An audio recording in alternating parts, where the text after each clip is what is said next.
my wife and I took a trip to a state-owned park created in the early 1900s. A religious group built a community, and it was bequeathed to the state when the last of the group died. My wife loved going there. It was laid out over acres of land, houses, buildings, displays you could walk through. As we roamed the property, we were walking through one of the main living quarters when my wife brought to my attention a mirrored box displayed on top of a vanity.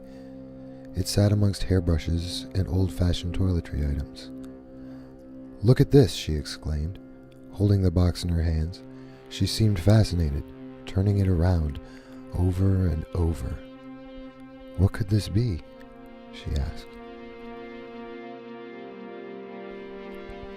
I was ready to move along. As I was walking through the rooms at the bottom of the house, my wife finally came to find me and seemed anxious. "I'm ready to go when you are," she said.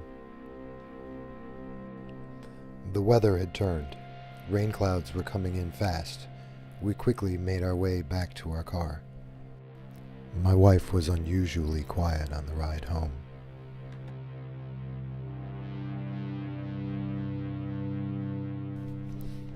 That night, after dinner, my wife came to me with a big smile on her face and holding something behind her back. She looked like a kid with a secret, and I laughed at first. Then she revealed what she was holding. It was the box from the park. "What did you do?" I asked. Knowing I would protest, she put a finger to my mouth. "They won't miss it, and I really want it. You have to bring it back."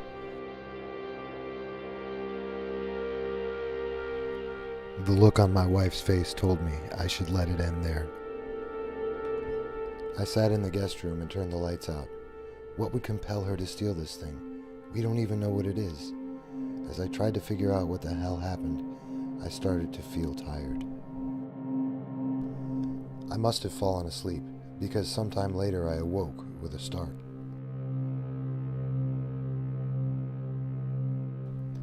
I listened hard to try to hear what had woken me. I heard voices. Thinking that my wife had turned the TV or computer on, I got up to follow the sound.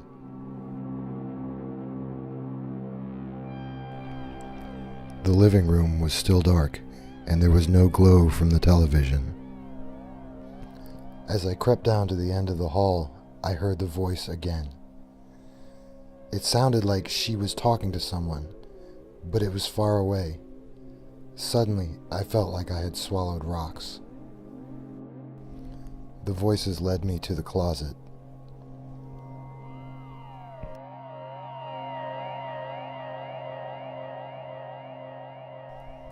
I opened the door and found her sitting on the floor, rocking back and forth.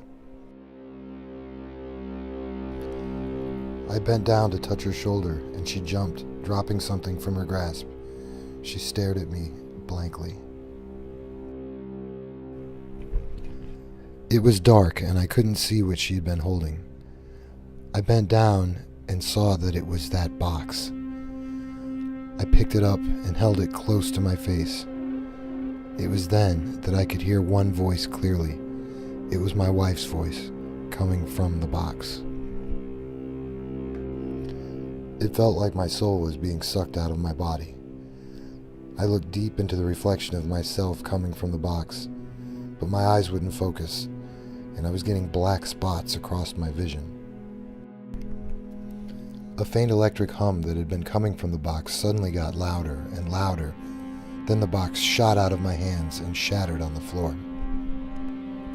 At first there was silence. Then I heard the sounds of my wife sobbing. It seemed to be coming from everywhere, above my head, behind me, bouncing around the room.